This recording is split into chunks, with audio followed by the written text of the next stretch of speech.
잘 지켜 보호해 주시고 주님의 은혜 가운데 있다가 다시 이렇게 주님 앞에 주님의 말씀을 공부하러 나왔습니다.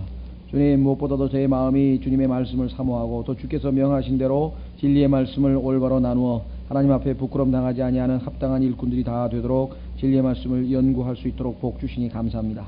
주님, 주님께서 약속하시기를 진리의 영께서 오셔서 우리를 모든 진리 가운데로 인도하시겠다고 약속했습니다. 아버지 하나님께서 하신 약속을 저희가 신뢰하고 저희의 마음을 모두서 주님의 도우심을 받아 오늘 하나님 말씀을 잘 깨우치고 주님 그 깨우친 말씀을 순종하고 합당한 열매로 아버지께 영광 돌리고 우리에게는 큰 축복과 유익이 되기를 원합니다. 아버지 하나님, 이 말씀의 사역을 맡기셨는데 주님 아시다시피 주님 보시기에 합당치 아니하고 또 심히 무지하고 또 무능하고 무기력하신 줄 주께서 아십니다. 그럼에도 불구하고 주께서 택하신 자를 능하게 하시겠다는 약속이 있으니 이 시간에 주님의 약속대로 능하게 하심으로 이 말씀의 사역을 감당할 수 있도록 도와주시고 주님께서 역사하심으로 성령 충만한 가운데 이 말씀의 사역을 통해 하나님의 백성들을 잘 먹이고 참으로 하나님께는 영광이요 우리 모두에게 큰 유익이 되도록 주께서 특별하게 도와주시기를 간절히 원합니다.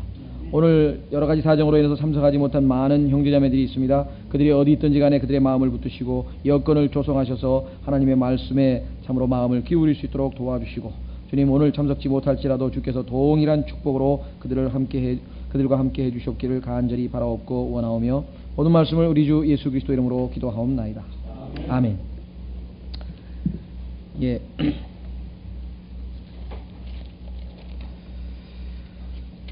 지난 시간에 계시록 4장에서 1절서부터 우리가 6절까지 살펴봤습니다. 그래서 지난 시간에는 24장로가 과연 누구인가에 대한 문제에 대해서 상당히 좀 나름대로 우리가 비교적 상세하게 이전까지는 좀 애매모호하게 우리가 정확하게 잘 알 수 없다는 입장을 취했었는데 지난 시간에 우리가 공부를 해본 결과 충분히 성경적인 근거로 거듭난 그리스도인들일 가능성이 가장 높다는 것이고 더더군다나 오늘 이 네 짐승에 대해서 공부를 해보면 그 사실이 더욱 분명해진다는 것을 우리가 알 수가 있습니다. 왜냐하면 하나님께서 지금 교회와 네 짐승, 피조물을 대표하죠. 그 다음에 지상에는 이스라엘이 있습니다. 그래서 하나님과 관련된 모든 것들이 동시에 한꺼번에 지금 다 나오는 거거든요.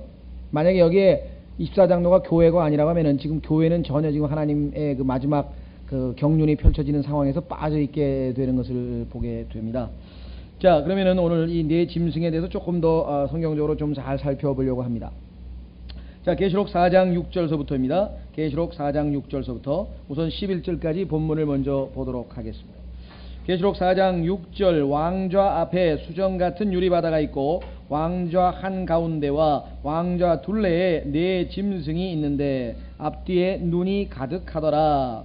첫째 짐승은 사자 같고 둘째 짐승은 송아지 같으며 셋째 짐승은 사람 같은 얼굴을 가졌고 넷째 짐승은 날아다니는 독수리 같더라. 네 짐승이 저마다 자기 둘레에 6날개를 가졌고 안쪽에는 눈들이 가득하더라.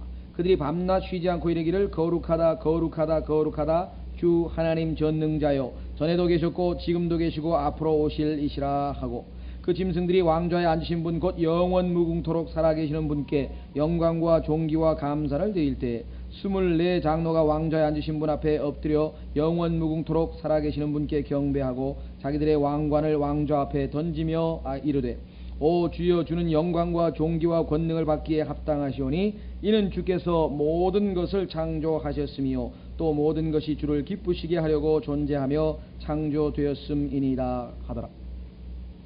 사실 우리는 지금 어마어마한 특권을 누리고 있는 셈입니다. 지난번에도 말씀드렸지만 지금 이 세상에 있는 모든 사람들은 그저 글쎄요, 뭐 다른 데도 중요한 데가 있겠죠. 뭐 뉴욕에 유엔 본부도 있을 테고 뭐 제네바에도 뭐 유엔과 관련된 것들이 있겠습니다만은 그래도 모든 인간들, 이 지상에 존재하는 모든 인간들의 최대의 관심의 촉각은 그래도 백악관에서 나오는 한마디거든요. 부시 대통령이 아마 유엔에서 오늘인가 뭐 어젠가 뭐 연설을 했는지 하는지 잘 모르겠는데 하여간 뭐 이라크를 뭐 하여간 저 침공을 하겠다는 식으로 지금 응징을 하겠다는 쪽으로 지금 아마 가닥을 잡은 것 같습니다. 그러니까 백악관에서 내일 이라크를 폭격하겠다 그러면 하는 거예요. 왜냐하면 더 이상 막을 자가 없어요. 그만큼 오늘 이 지상에서는 거기에 관심을 두는지 모르겠지만 지난번에 말씀드린 것처럼 사실은 그 뒤에 보이지 않는 50%라 그랬죠. 보이지 않는 그 뒤에 하나님의 저 셋째 하늘의 높은 곳에 왕좌가 놓여 있고 그 하나님의 왕좌에서 실제적으로는 하나님께서 이 우주를 통치하고 계신다.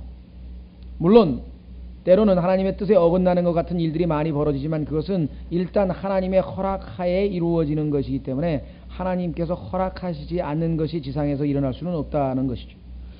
자, 그래서 우리는 지금 이 놀라운 왕좌, 하나님의 왕좌, 우주의 중심이라고 할 수 있는 이곳이 지금 계시록 4장에서 정말 놀랍게도 이 피조물들, 우리 이 죄인들에게도 열리고 있는 셈입니다. 그 누구도 보지 못하고 그 누구도 감히 발설할 수 없었던 것이었죠. 바울도 셋째 하늘에 올라갔지만 발설할 수 없었던 그 놀라운 그곳, 다니엘도 언급할 수 없었던 마지막 때의 그 비밀들, 이러한 것들을 지금 요한 계시록을 통해서 우리에게 지금 보여주고 계신데, 계시록이라고 하는 그 단어의 의미가 갖고 있는 그 단어가 뜻하듯이 숨겨진 것들을, 비밀들을 밝히 드러낸다라고 하는 뜻이라고 했습니다. 계시록의 책의 이름에 걸맞게 지금 하나님의 왕좌가 지금 펼쳐졌는데, 거기에 보니까 놀랍게도 네 짐승이 있더라, 이런 것입니다. 따라서 이 네 짐승에 대해서 우리는 좀 더 성경을 통해서 자세하게 공부를 해볼 필요가 있다. 왜냐하면 계시록은 성경의 결론이기 때문에 모든 것의 결말이 여기 다 나와 있습니다. 결론 부분입니다. 따라서 앞부분에 우리가 성경 모든 지식들을 총동원해서 이 결론에서 말씀하시는 내용을 우리가 잘 알아야 합니다. 용두삼이라고 하는 말이 있는데요, 많은 사람들이 성경을 열심히 공부하고 다 나름대로 뭐 부지런히 아마 바울 서신도 공부하고 이렇게 하는지는 잘 모르지만, 이 성경의 결론에 대해서 정확하게 모르게 되면은 사실 중간에 알고 있는 지식이 불완전한 지식이 되어버립니다. 서론과 본론과 결론이 정확해야 하나님의 그 경륜, 하나님의 마스터 플랜, 하나님의 영원하신 계획들을 우리가 알 수 있고, 그렇게 되면 우리의 인생을 그 하나님의 뜻에 맞추어서 부합되게 살아갈 수 있을 것입니다. 자, 그래서 오늘 우리는 이 네 짐승을 한번 살펴보려고 하는데, 자, 계시록에는 네 짐승이라고 하는 용어가 나온다고 했는데, 에스겔서 지난번에 우리가 찾아봤습니다만 1장 10장에 걸쳐서 등장하는데, 거기에는 표현이 뭐라고 되어 있냐면 그룹이라고 했습니다. 그 다음에 생물이라고 했어요. living creature. 우리가 보통 생물 시간이라고 할 때 생물, 살아있는 피조물이라는 용어로 영어의 living creature. 자, 그래서 계시록 에스겔서 1장에서 사용하는 용어와 10장에서 사용하는 용어와 계시록 4장에서 사용하는 용어가 조금씩 다릅니다. 아마 서로가 서로를 해석해주고 있는 것이겠죠. 자, 유사점도 많은데 약간의 차이점도 있다. 명칭은 세 가지로, 계시록에서는 짐승이라고 하는 용어를 썼고, 에스겔서에서는 생물, 살아있는 피조물이라고 하는 living creature란 말을 썼고, 그 다음에 여기에서는 보시면 그룹이라고 하는 말을 또 에스겔서 10장에서 사용하고 있는 것을 확인을 해봅니다. 자, 그런데 창세기 3장에 이 그룹이라고 하는 용어가 이미 한번 나온 적이 있습니다. 여러분들 아시죠? 창세기 3장 24절에 보면은 그룹이 나와서 하나님께서 그룹으로 하여금 그 아담과 이브가 쫓겨난 다음에 다시 에덴 동산으로 와서 선과 악의 나무를 따먹지 못하도록 길목을 지키는 역할을 맡기신 것을 우리가 보게 됩니다. 자, 그런데 실제적으로 어떤 형태인지는 전혀 나와 있지 않아요. 자, 그 다음에 민수기 1장에 보면은 성막을 운반하는 그 레위인들이 있는데, 그 성막을 운반할 때 가까이 근접하는 자는 여지없이 죽이도록 그렇게 아주 강력한 명령을 내리셨단 말씀이죠. 왜냐하면 거기 옮기는 데는 지성소를 또 운반하잖아요. 지성소에는 그룹이 2개가 딱 만들어져 있다는 얘기죠. 그래서 하나님의 임재, 하나님의 왕좌를 의미하는 그 그룹이 있는 거기에는 아무도 범접할 수 없는 곳이다, 또 이렇게 성경에 되어 있습니다. 자, 그 다음에 모세에게 그 모형을 보여주면서 그대로 만들려고 해서 모세는 모형을 봤을 거예요. 하늘에 있는 그것을. 그리고 그것을 그대로 설계도를 근거로 해서 이제 만들었는데, 성경에는 자세한 묘사가 또 언급이 없습니다. 그죠? 얼굴이 있다는 것하고 날개가 있다는 것 이외에는 또 별다른 정보가 나와 있지 않은 것을 보게 됩니다. 그래서 이 네 짐승에 대해서는 뭐 온갖 추측이 난무하는데, 자, 추측도 성경적인 근거가 충분할 때에는 우리가 그 추측을 조금 그럴 수도 있다고 이렇게 생각할 수 있지만요, 그렇지 않고 그냥 완전히 이건 뭐랄까 그냥 그 성경적인 뒷받침도 없는 그런 추측일 때에는 우리가 받아들일 수가 없는 것이죠. 자, 그 추측들 중에 하나가 이 네 짐승은 삼위일체를 예표하고 있는 게 아니냐. 우리가 지금 월드컵 엠블렘이 뭐였던가요? 이번에 월드컵에 그 나타난 엠블렘 이름이 뭐예요? 그죠? 캐릭터라 그러나 하여간 뭐 옛날에는 뭐 코비도 있고 뭐 이런 이름도 있었는데 지금은 이름을 잊어버렸습니다만 하여간 삼위일체의 엠블렘이 아니냐, 삼위일체를 대표하는 그러한 것 아니냐 이렇게 얘기를 하는데 벌써 네 짐승이니까 삼위일체하고 숫자도 벌써 안 맞잖아요. 뭐가 그렇죠? 그룹이 성경에 보니까 모세에게는 둘을 만들라 그랬죠. 그룹을 둘. 그 다음에 여기에는 지금 넷이란 말이에요. 그러면 2와 4, 그럼 3하고는 삼위일체하고는 영 맞지가 않다. 두 번째 또 보시면은 하나님께서는 십계명에서 하나님의 모든 외형적으로 보이는 형상은 일체 만들지 말라 그랬단 말이에요. 근데 어떻게 이렇게 만들 수가 있느냐? 이것도 성경하고 모순되는 것을 우리가 금방 알 수가 있습니다. 특히 신명기 4장에 보면은 한번 확인해 보겠습니다. 신명기 4장 15, 16절. 하나님께서 우상 숭배를 못하게 하기 위해서 일체 형상을 만들지 말라고 명하신 거죠. 자, 신명기 4장.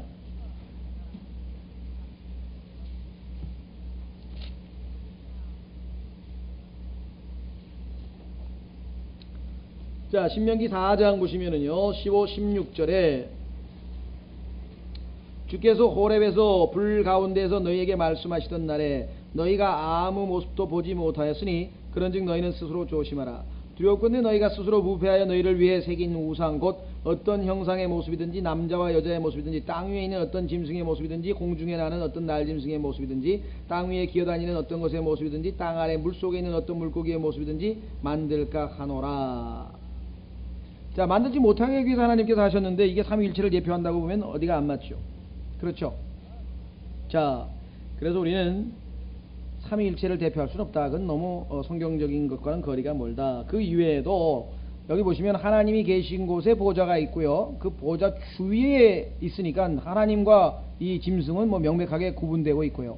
더더군다나 하나님은 왕좌에 앉아 계시고 에스겔서에 보면은 이 그룹들은 그 하나님의 보좌를, 하나님의 왕좌를 운반하는 바퀴들이 달려 있었다 그랬잖아요. 바퀴들이 운반하는 자들인 것을 우리가 보게 됩니다. 뿐만 아니라 하나님은, 삼위일체 하나님은 당연히 경배를 받으셔야 되는데 이들은 지금 경배를 하고 있는 모습으로 나타나니까 삼위일체라고 하는 것은 좀 무리가 있다. 두 번째로 우리가 일반적으로 이 네 짐승에 관련되어서 많이 가르쳐지는 것들은 뭐냐면요, 그것은 이 네 복음서는 네 짐승은 사복음서를 의미한다. 맞습니다. 틀린 말은 아닙니다. 왜냐하면 우리가 잘 알다시피 마태복음은 예수 그리스도의 왕 되심을 나타내죠. 따라서 유다 지파의 사자이신 예수님. 마가복음은 종으로서의 예수님, 이 땅에 오셔서 하나님의 종으로서 일하신 예수님, 그래서 일하는 소로 나타나죠. 소.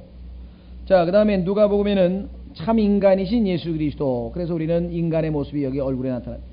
네 번째 요한복음은 하나님이신 예수 그리스도, 그래서 창공을 박차는 독수리로 예표될 수 있습니다. 따라서 여기 나와 있는 사자와 소와 독수리와 인간의 이 네 가지 모습이 우리가 일반적으로 얘기하는 사복음서를 대표한다.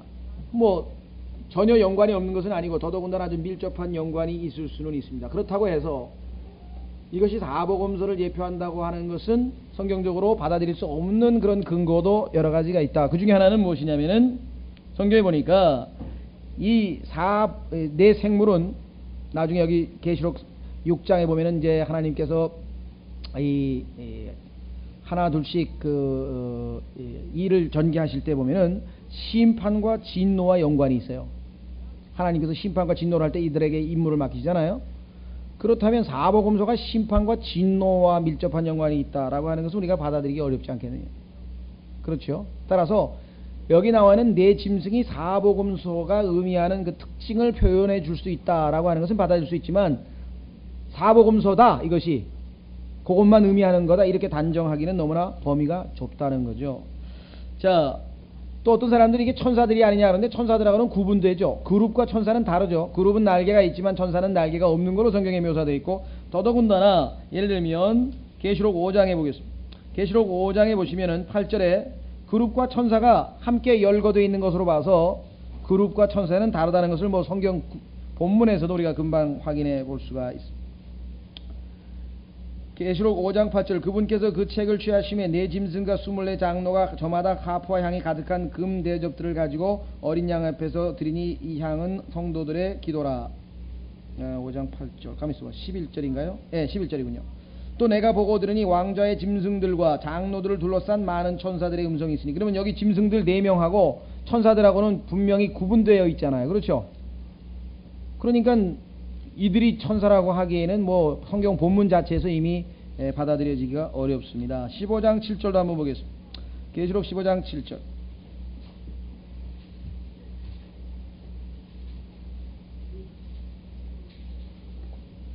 계시록 15장 7절. 네 짐승들 중에 하나가 영원 무궁토록 살아계신 하나님의 진노를 가득히 담은 7 금대접을 그 7 천사에게 주니. 자, 그러면 여기에는 짐승들 중에 하나 그룹인데요, 7 천사에게 주니. 그러면 천사하고 그룹은 완전히 다른 존재라는 것을 뭐 성경 자체에서 말씀하고 있다. 따라서 우리는 이와 같은 추측보다는 성경적으로 조금 더 한번 이 짐승들에 대해서 접근을 한번 해보려고 합니다. 자, 우선 계시록에 나와 있는 이 4 짐승은 구약에 나와 있는 그룹들하고 굉장히 유사하다. 명칭은 다른데 굉장히 유사해요. 자, 우선 유사점을 한번 보겠습니다. 자, 계시록 4장 6절 보겠습니다. 계시록 4장 6절에 보면은 숫자가 나와 있습니다. 거기 보시면은 왕좌 앞에 수정 같은 유리바다가 있고 왕좌 한가운데와 왕좌 둘레에 4 짐승이 있는데, 그러니까 짐승도 4이고 그룹도 4로 나와 있죠. 자, 에스겔서 1장 5절에 보면은 그룹이 4이 나옵니다. 4 생물. 그러면 4 생물 4 짐승이 숫자가 같다는 걸 우리가 알 수 있고. 자, 두 번째는 모습이 같아요. 4장 7절. 계시록 4장 7절에 보면 짐승은 자, 사자, 송아지, 그 다음에 사람, 독수리. 그런데 에스겔서 1장 뭐 찾지 않겠습니다. 여러분들은 다 아시는 거니까. 1장 20절에 보면은 똑같은 모습이 나와요. 그렇죠?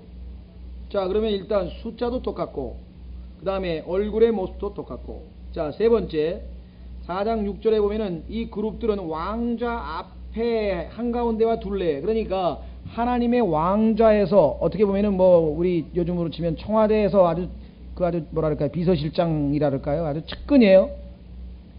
하나님과 아주 가까운 곳에, 하나님의 그 왕좌 가까운 곳에 있는 존재들이라고 하는 것을 알 수 있는데, 역시 에스겔서에도 보면은 하나님의 왕좌가 그룹과 함께 있는 모습을 보게 된다. 네 번째 유사점은 4장 5절에 보면은 등불이 타고 있다. 자, 그런데 역시 에스겔서 1장 13절에도 불 같은 게 보입니다. 불. 자, 똑같이 불이 보인다. 이것도 유사점이다. 다섯 번째는 4장 8절에 보면은 계시록입니다. 4 짐승이 저마다 자기 둘레에 6 날개를 가졌고 안쪽에는 눈들이 가득하더라. 그런데 에스겔서 보니까 역시 눈들이 가득하더라. 이게 눈이 가득하다는 얘기가 또 유사점으로 등장을 했다. 여섯 번째 유사점은 뭐냐면 무지개인데요. 4장 3절, 계시록 4장 3절에 보시면 왕좌 둘레에 무지개가 있다. 그런데 왕좌 둘레에 4 짐승이 있으니까 4 짐승과 무지개가 동시에 같이 등장한다.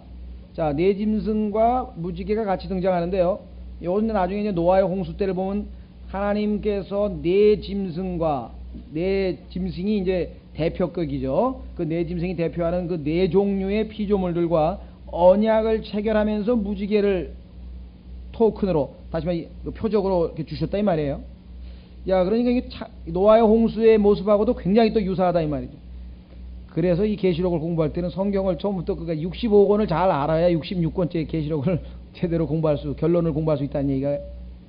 그래서 계시록 함부로 공부를 잘 안 하는 이유가, 좀 충분히 이제 공부를 많이 하신 분들이, 그렇지 않으면 따라오기가 좀 때로는 어려울 수도 있겠죠. 자, 그럼 한 구절만 찾아보겠습니다. 에스겔서 1장 28절. 뭐 성경을 아주 안 찾을 수는 없으니까요, 아무리 진도가 바빠도. 자, 에스겔서 1장 28절에 보시면 거기에 보면은 역시 무지개가 등장을 하게 됩니다. 그룹과 무지개, 이게 뭔가 좀 관련이 있구나.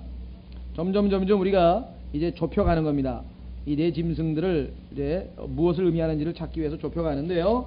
자, 에스겔서 1장 28절. 사방으로 퍼지는 그 광채의 모양은 비오는 날 구름에 있는 무지개 모양 같으니 이것은 주의 영광의 모습을 가진 모양이더라. 내가 그것을 볼 때 얼굴을 대고 엎드려 말씀하시는 분의 음성을 들으니라. 그룹, 무지개, 이것도 역시 계시록이나 에스겔서나 상황이 비슷하다라고 하는 것을 우리가 보게 됩니다. 자, 반면에 그룹은 아닌데 그룹 비슷한 게 또 하나 있어요. 그걸 스랍이라고 되어 있는데, 자, 하나님의 왕좌가 또 이사야의 눈에 열려 있어요. 그래서 이사야가 또 하나님 계신 왕좌를 목격한 사람 중에 하나인데, 이번에는 그룹과는 뭔가 좀 다른 모습을 봤다 이거죠. 자, 그래서 우리는 다시 이사야서로 한번 가봐야 될 것 같아요. 계시록, 에스겔, 그 다음에 이사야로 가야 하나님의 왕좌를 다시 한번 우리가 정확하게 또 짚어볼 수가 있겠다. 자, 이사야서 6장 1절에서 6절에 보시면, 이사야서 6장 1절에서 8절이군요. 자, 우선 우시야 왕이 죽던 해 또 내가 본즉 주께서 높이 들린 왕좌에 앉으셨는데, 지금 환상을 보여준 거죠. 자, 그럼 높이 들린 왕좌에 앉으셨는데 우주가 보입니다. 그분의 옷자락은 성전에 가득하고 그 위에는 스랍들이 서 있는데, 자, 차이점이 벌써 나왔네요. 분명히 그룹들은 내 주위에 이렇게 지금 있었단 말이에요. 근데 스랍들은 위에, 왕좌 위에 지금 있다는 얘기예요. 차이점. 자, 저마다 6날개를 가졌더라. 가면서 6날개는 숫자가 같군요. 그룹하고 계시록에 나와 있는 네 짐승도 6날개가 있었으니까 6날개는 또 같다. 자, 그 다음에 밑으로 오면은 그 위에는 스랍들이 서 있는 저마다 6날개를 가졌더라. 그가 2날개로 자기 얼굴을 가리고 2날개로는 자기 발을 가리고 2날개로는 날며 그들이 서로 크게 외쳐 이르되 거룩하다 거룩하다 거룩하다 만군의 주여 그분의 영광이 온 땅에 충만하도다. 자, 그럼 계시록 4장에서 이 짐승들이 어떻게 찬양을 드렸는가, 찬양의 내용을 보니까 똑같은 것 같죠? 아무리 봐도. 한번 확인해 보겠습니다. 계시록 4장에 보면은 8절 거룩하다 거룩하다 주 하나님 전능자여 만군의 주여. 그것 좀 차이가 있죠? 한쪽은 주 하나님 전능자여, 한쪽은 만군의 주여, 전에도 계셨고 지금도 계시고 앞으로 오실 이시라. 자, 그런데 약간 거룩하다 거룩하다 거룩하다까지는 뭔가 좀 비슷하죠. 그렇죠. 자, 그 다음에 에스겔서와 비교해보니까, 에스겔서와 비교를 해보니까 에스겔서에 있는 그룹들은 하나님의 보좌 위에 있는 게 아니라, 아까는 짐승들은 옆에 있었고요, 요번에 또 에스겔서에는 그 운반하는, 지탱하는 그런 움직이는 모습으로 나와 있어요. 계시록에서는 움직이지 않고 그냥 딱 그 고정되어 있는, 정지되어 있는 모습인데, 에스겔서에서는 뭐 영이, 바퀴가 나오면서 이제 이동하는 모습으로 또 나와 있다는 거죠. 자, 그래서 이렇게 하늘의 하나님의 왕좌의 모습을 보기는 봤는데, 성경에서 더 이상 이걸 가지고 더 이상의 어떤 설명이나 해석이 나와 있지 않기 때문에 우리가 더 이상을 나아갈 수가 없다는 거죠.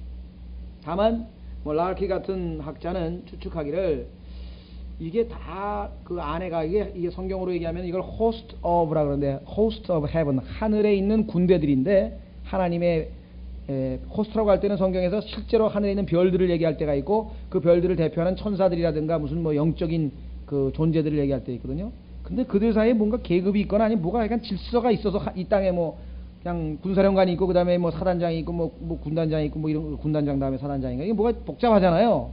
그래서 뭐 그런 게 있는 게 아니냐, 이렇게 지금 우리가 하늘에 있는 군대에 대한 추측을 해볼 뿐이지 더 이상의 어떤 알 수 있는 길은 없을 것 같아요. 주님께서 오셔서 우리가 셋째 하늘로 올라가 봐야 지금은 어떻게 한다 그랬습니까?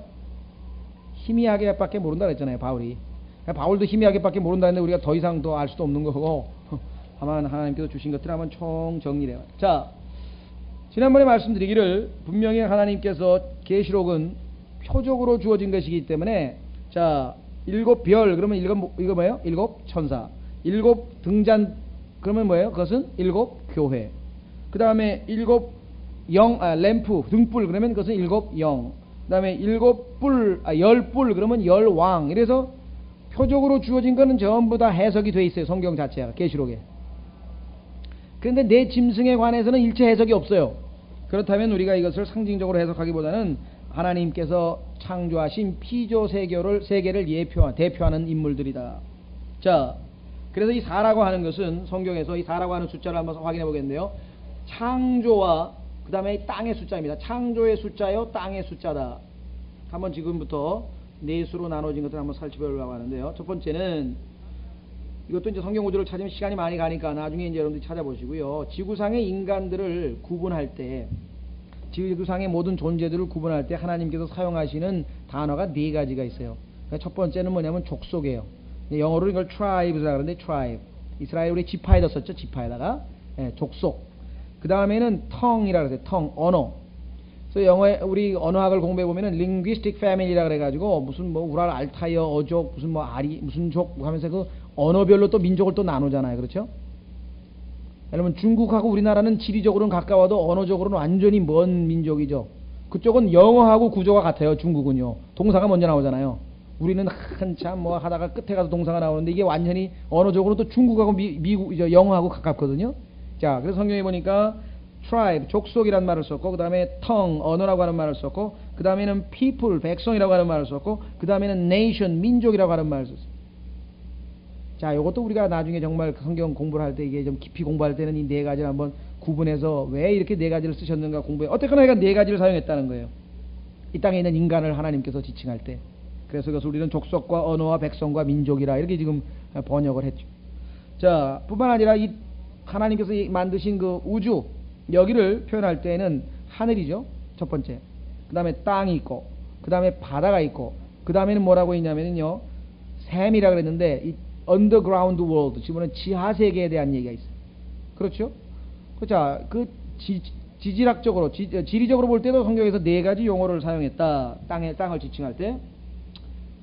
자, 그 다음에 여러분 잘 아시는, 우리가 동서남북이라고 했을 때, 얘기할 때 네 가지를 사용하죠. 그래서 하나님께서 시편 75편 6절에 보면은 심판이 어디서부터 온다 그랬어요? 동에서 오는 것도 아니고 서에서 오는 것도 아니고 남쪽에서 오는 것도 아니고 어디서?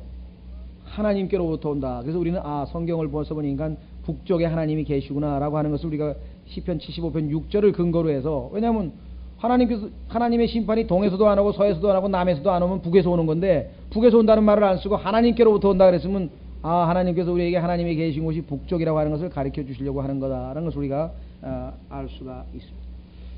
자, 그래서 이렇게 동서남북도 네 가지가 있고, 자, 뿐만 아니라 하나님께서 이 지상에 대해서 심판할 때 네 가지 도구를 사용하는데, 첫 번째는 칼이라 그랬죠. 두 번째는 기근이라 그랬죠. 그 다음에는 해로운 짐승을 보내요. 짐승. 사자를 보내가지고 막 물어뜯게 하신 장면 아시죠? 말벌을 보내서 어떨 때는 하기도 하고, 짐승을 보낸다. 네 번째로는 역병을 보낸다. 역병. 병이죠. 전염병 같은 거. 자, 이것도 네 가지로 딱 하나님께서 사용을 하시고, 자, 결정적인 것은 무엇인가? 에스겔서 1장 6절에 보니까 이 생물 for living creatures라 했다고 해요. 자, 그런데 창세기 보면 하나님께서 물들은 살아있는 생명, living creature, 생물을 내라 그랬잖아요. 그렇죠?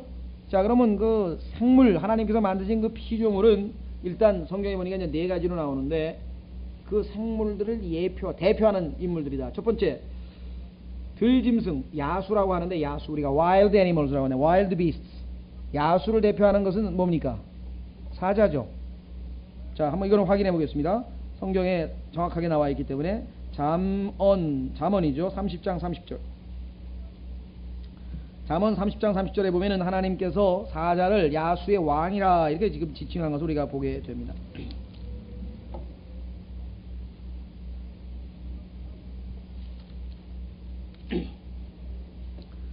예, 잠언 30장 30절에 곧 짐승 중에 가장 강하여 어떤 짐승 앞에서도 물러서지 아니하는 사자와, 짐승 중에 가장 강하여 strongest 이렇게 지금 되어 있습니다. 자, 그 다음에 가축, 그죠? 가축을 대표하는 것들 중에서 이제 소.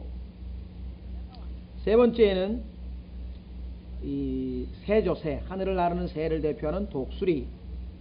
자, 그 다음에 만물의 영장이라고 하는 누구예요? 사람이죠. 사람. 자, 사람이 만물의 영장이라고 하는 것은 성경 히브리서 2장 7절, 물론 시편에서 인용했습니다만은 히브리서 2장 7절 하면 시편 8편이죠.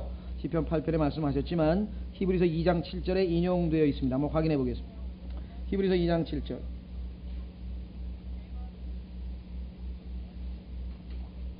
자, 히브리서 2장 7절에 주께서 그를 천사들보다 조금 낮추시고, 자, 천사는 영이고 인간은 몸이 있죠. 그에게 영광과 존귀로 관을 씌우시고, 인간을, 즉 아담을 왕으로, 만물의 영장으로, 아담 the first, 아담 1세죠. 아담 1세. 그래서 왕으로 세우셨는데, 그를 주의 손으로 지으신 것들 위에 세우시며, 나와 있잖아요. 주의 손으로 지으신 것들이 뭐예요? 피조물들이잖아요. 지금 있는 모든 피조물. 그래서 창세기에 보면은 이러한 모든 그 피조물들을 지배하고 정복하고 다스리라고 하나님께서 인간에게 임무를 맡기신 것을 성경을 통해서 우리가 확인을 해본다. 그렇죠? 자, 그러면 창세기 1장으로 가면은 하나님께서 물로부터 새들을 만들어내시죠. 창조하시는데, 물론 말씀으로 창조하시지만요. 창세기 1장 20절, 창세기 1장 20절 보시면 하나님께서 이르시되 물들은 생명이 있어서 움직이는 피조물, 여기 나와 있죠. 생명이 있어서 움직이는 피조물, 이게 바로 생물이라고 하는 에스겔서에 나와 있는 용어인데요. 땅 위 하늘에 열린 궁창에 날짐승을 풍성히 내라 하시고, 그러니까 새들은 기원이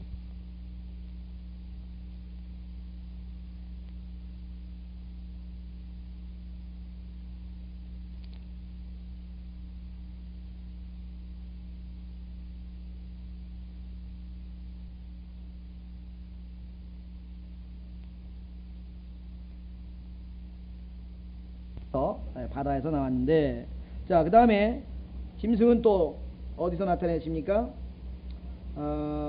몇째 날입니까? 20절 했고요. 그 다음에 21절, 하나님께서 큰 고래들과 살아 움직이는 모든 피조물 곧 물들이 풍성히 낸 모든 피조물들을 그 종대로 날개 있는 모든 날짐승을 그 종대로 창조하시니 하나님께서 보시기에 좋았더라. 자, 그 다음에 밑으로 내려가셔서 24절, 하나님께서 이르시되 땅은 살아있는 피조물을 그 종류대로 내되 가축과, 여기도 이제 가축이 나왔죠. 자, 그 다음에 만든 것은 기는 것과, 여기 나와 있는데요. 기는 것. 자, 그 다음에 뭐가 나와 있습니까? 땅의 기는 거, 땅의 짐승. 그러니까 세 종류죠. 24절에 나와 있는 것은 가축이 하나 나와 있고, 자, 그 다음에 기는 것이 나와 있고, 그 다음에는 짐승이 나와 있죠. 그래서 우리는 가축을 대표하는 소와 기는 것을 대표하는 것, 물론 뱀인데요. 여기 이제 아직 안 나와 있고, 그 다음에 땅의 짐승 이렇게 나와 있습니다. 그 다음에 만물의 영장이신 우리의 형상대로 인간을 짓자. 그러니까 창세기 1장에 나와 있는 것과 에스겔서에 나와 있는 것과 계시록에 나와 있는 것을 쭉 비교해 보니까 창세기 1장에 나와 있는 건 뭐가 하나 더 들어가 있습니까? 기어다니는 것이 하나 더 들어가 있다. 그러니까 하나님께서 창조하신 것 중에 기어다니는 것들이 하나 더 있었죠.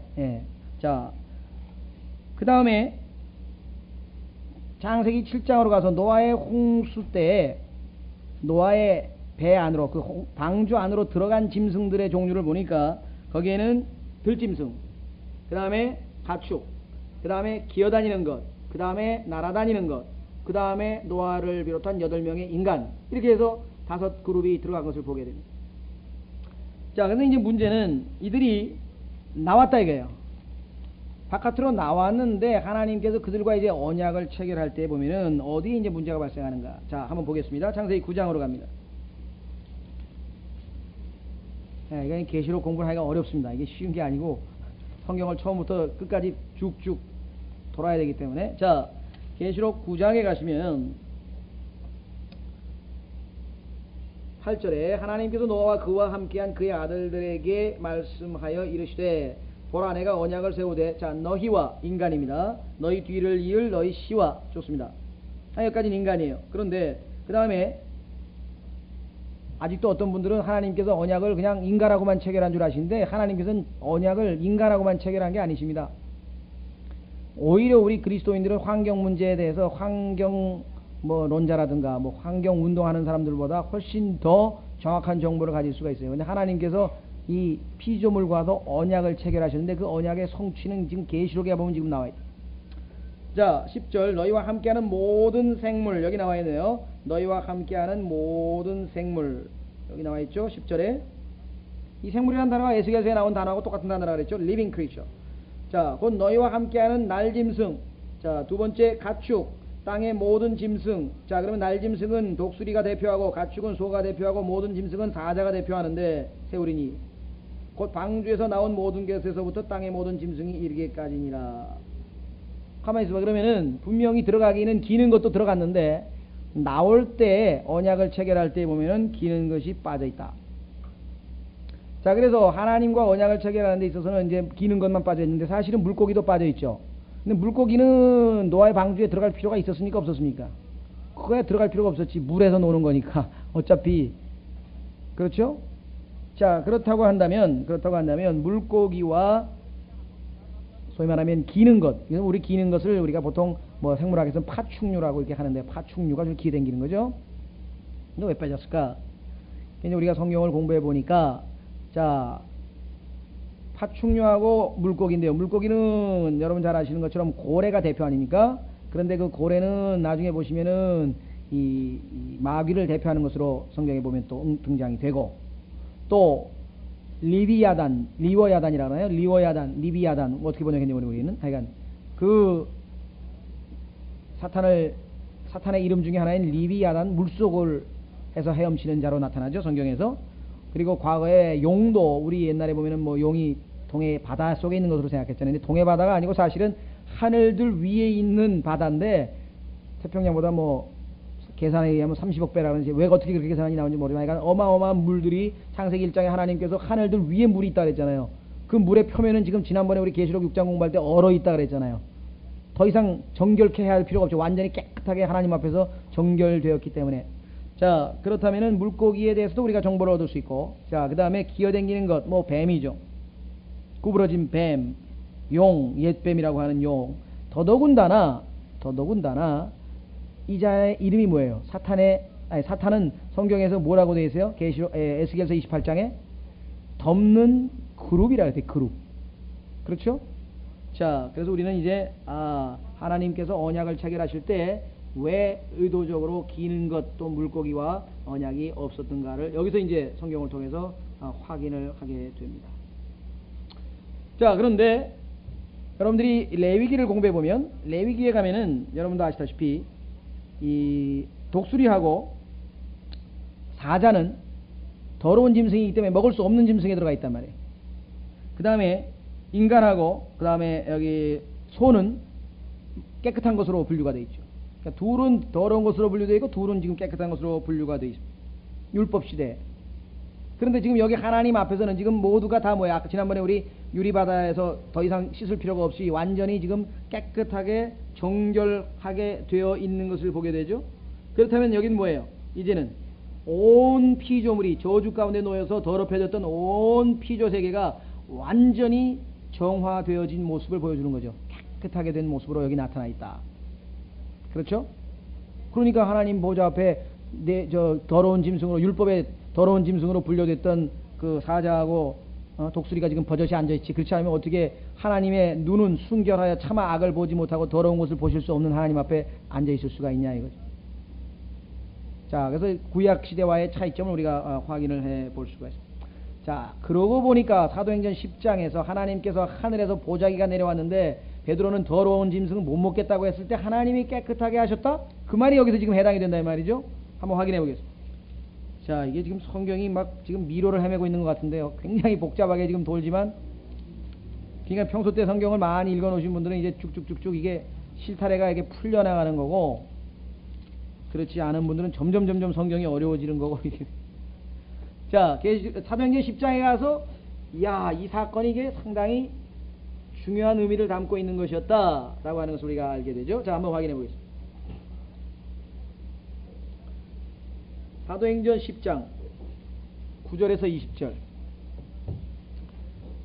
사도행전 10장 9절에서 20절.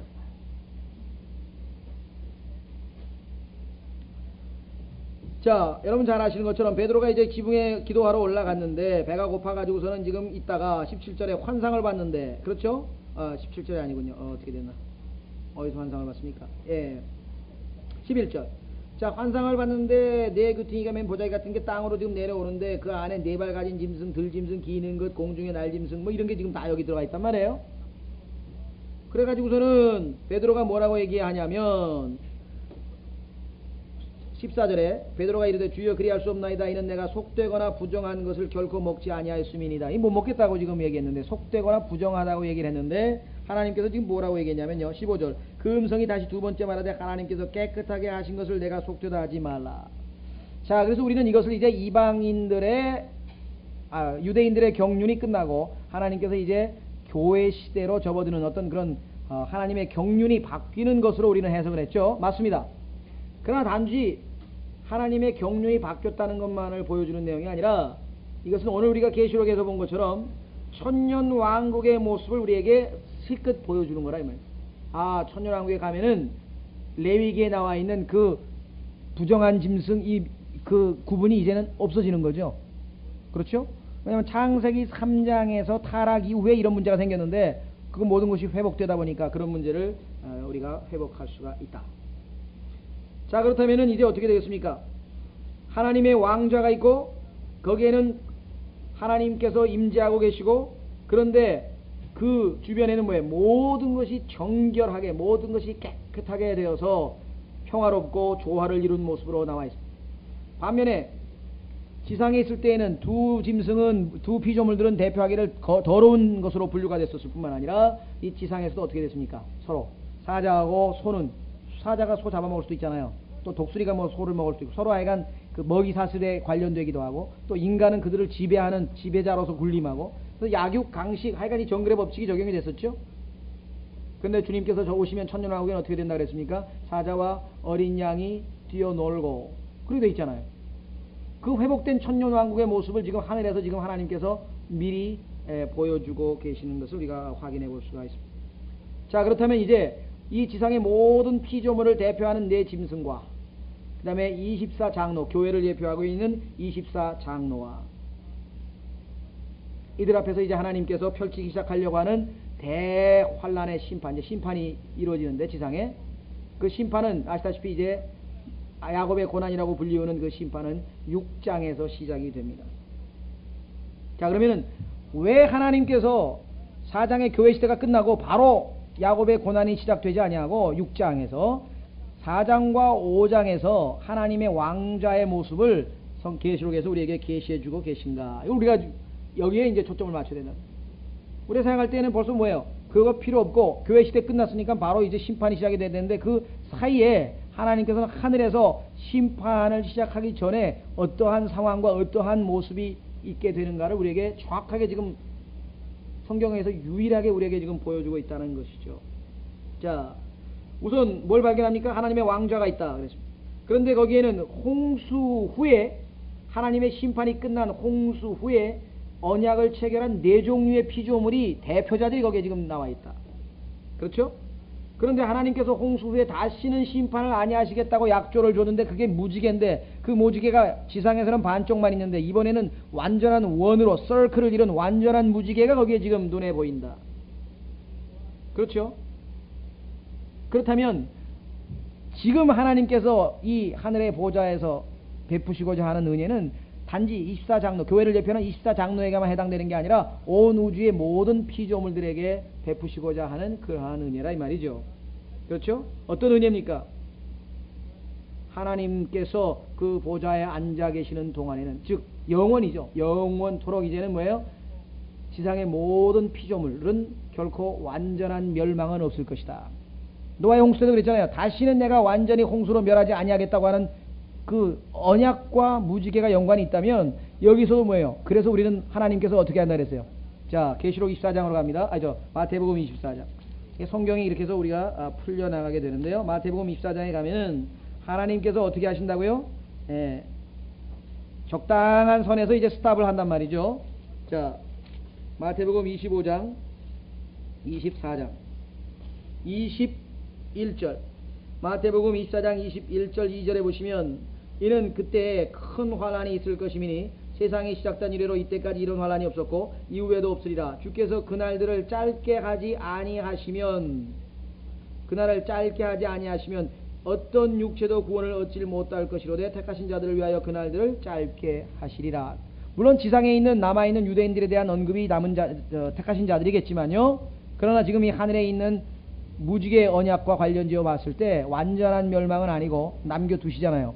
그래서 천년왕국에 가면 뭐가 있습니까? 사자도 있고 어린 양도 있고 독사도 있고 다 있게 되는 것을 우리가 확인하게 됩니다.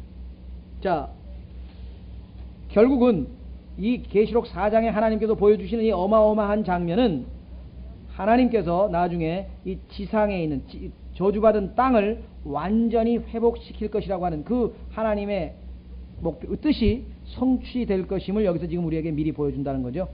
자, 그 증거가 바로 로마서 8장에 나와 있습니다. 로마서 8장에 보면은 지금 어떻습니까? 이 땅에 있는 피조물들은 신음하고 있잖아요.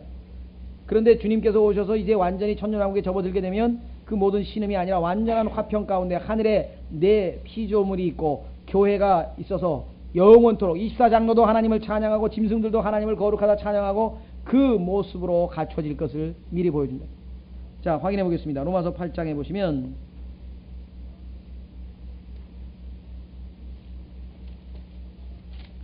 19절에서 23절, 로마서 8장 19절에서 23절입니다. 로마서 8장 19절에 피조물이 간절히 기대하며 바라는 바는 하나님의 아들들이 나타나는 것이니. 자, 하나님의 아들들이 나타났어요. 어디에서 나타났습니까? 지금 현재 하늘의 24장로의 모습으로 나타났습니다. 그런데 그들이 이제 지상에 천사의 모습을 하면서 예수 그리스도와 함께 내려오게 되겠죠. 자, 피조물이 간절히 기대하며 기다리는 바는 하나님의 아들들이 나타나는 것이니 피조물이 헛된 것에게 복종하게 된 것은 자진해서 된 것이 아니요 오직 소망 중에 그것을 복종하게 하신 분으로 인함이라. 창세기 3장이죠. 이는 피조물 자신도 썩음의 속박에서 해방되어 하나님의 자녀들의 영광스러운 자유에 이를 것임이라. 또 모든 창조물이 이제까지 함께 신음하며 고통 중에 상고를 치를 줄 우리가 아나니 그들뿐 아니라 우리 곧 성령의 첫 열매를 소유한 우리까지도 속으로 신음하며 양자 삼으심 곧 우리 몸의 구속을 기다림은. 구속을 기다리다가 구속된 것이 어디예요? 지금 계시록 4장에 24장로의 모습으로 나와 있잖아요. 우리 몸이 구속된 모습으로 나타나는 거예요. 자, 그래서 우리의 소망이 결국은 뭐예요? 성취되는데 우리의 소망뿐만 아니라 우리의 몸의 구속뿐만 아니라 피조물의 소망. 피조물의 소망은 뭐예요? 우리가 구속받는 거예요. 우리의 몸이 구속이 되는 것이, 그래서 휴거되는 것이 피조물들이 기다리고 있는 소망이에요. 왜? 그때가 되면 피조물들도 무슨 기회가 주어지기 때문에, 저주로부터 벗어나서 회복될 계기가 주어지기 때문에 그렇다. 자, 그래서 우리는 사도행전 3장 21절로 갑니다. 사도행전 3장 21절에 바로 이 만물이 회복되는 것에 대한 언급을 성경에서 했다.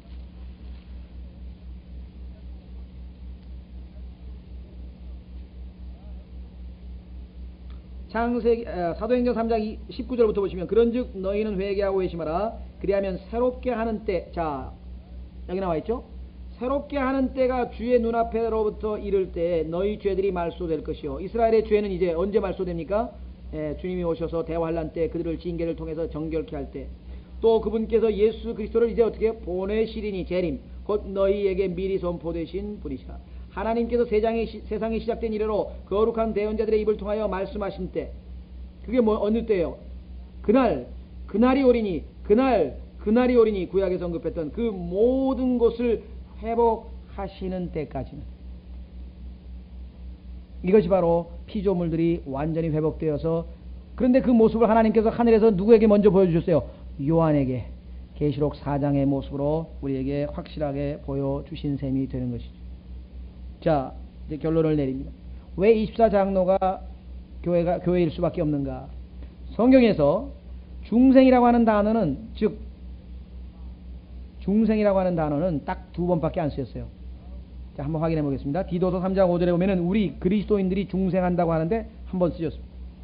디도서 3장 5절.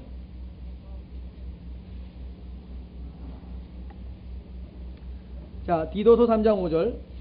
디도서 3장 5절. 그분께서 우리를 구원하시되 우리가 행한 의로운 행위로 하지 아니하시고 오직 자신의 긍휼에 따라 다시 태어남의 씻음과. 자, 이 다시 태어남이라고 하는 영어 단어가 regeneration이에요. regeneration. 자, generation이라고 하는 단어는 뭐냐면요, 만들어낸다는 뜻이죠. 그래서 우리가 generator 하면은 전기를 만들어내니까, 전기가 없던 전기를 만들어내니까 우리가 generator를 갖다 발전기라고 하잖아요.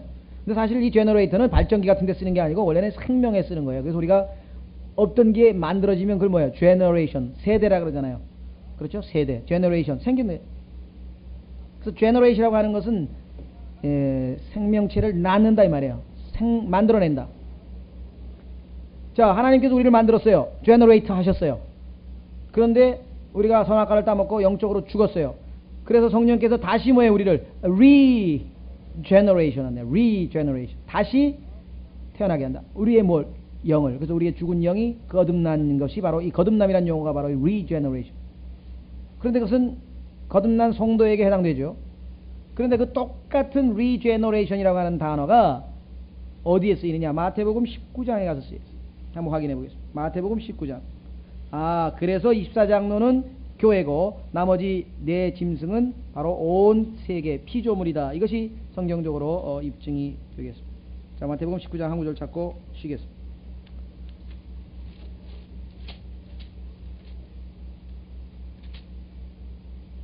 27절부터 보겠습니다. 마태복음 19장 27절. 그때 베드로가 예수님께 대답하여 이르되 보소서 우리가 모든 것을 버리고 주를 따랐사오니 그런즉 우리가 무엇을 얻게 되리까 하매 예수님께서 그들에게 이르시되 진실로 내가 너희에게 이르노니 만물을 새롭게 하는 때. 이게 바로 뭐예요? 만물입니다. 이번에는 사람이 아닙니다. In the regeneration. 자, regeneration은 이미 교회 시대에 이미 있었잖아요. 미래가 아니잖아요. 지금 이 시간에 예수 그리스도를 믿으면 나는 regeneration이 되잖아요. 그런데 여기 regeneration은 미래에 있을 regeneration이에요. 그거 뭡니까? 아까 로마서 8장에서 얘기했던 것처럼 모든 피조물들이 이제 뭐예요? 하나님의 아들들의 자유를 누리게 되는, 향유하게 되는 그때, 저주로부터 풀리게 되는 그때, 만물이 새롭게 되는 그때. 그렇죠? 그러니까 환경론자들이 아무리 여기서 노력을 해도요, 인간의 환경은 더욱 악화될 뿐, 모르겠어요. 일시적으로 조금,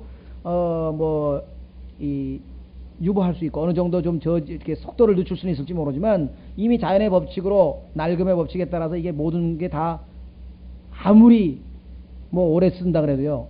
그래요. 어떤 사람은 포니를 30년 쓴 사람도 있다 그러니 보니까. 관리를 잘해가지고. 그래도 300년 쓰겠어요, 포니를? 언젠가는 낡아서 버려야지. 그러니까 아무리 관리를 잘한다고 해도 이 지구는 어차피 하나님께서 새하늘과 새 땅으로 완전히 바꾸기, 새 걸로 교체하기 전에는 절대로 유지될 수는 없는 겁니다. 어떻게 보면 환경론자들의 노력은 참 눈물겹고 가상하긴 하지만 교리적으로 봤을 때는 불가능한 일에 지금 도전하고 있는 거나 맞죠. 자, 그래서 우리는 오늘 이 네 짐승을 통해서 성경 전체에서 이 네 짐승이 무엇인가를 살피기 위해서 에스겔서, 그 다음에 창세기, 계시록 모든 걸 다 동원해 보니까 문자 그대로 피조물을 대표하는 존재들이구나. 그리고 그 중에서 피조물들 중에서 유일하게 하나님의 생명을 거저 선물로 받은 자들은 24장로로 예표되어 있구나. 그래서 심판이 진행되기 전에 하나님께서 뭐예요? 완성된, 회복된 모습들을 거기에서 지금 우리에게 미리 계시하여 주시는 것이다. 이렇게 우리가 확인을 해봤습니다. 좀 쉬었다가, 조금 어려운 주제였습니다. 상당히, 조금이 아니라 상당히 어려운 주제였는데, 아마 여러분들이 다시 한번 여러 번 반복하면서 그 내용들을 한번 점검해 보시면 충분히 아마 이해가 되실 것입니다. 좀 쉬었다가 4장 8절서부터 계속해서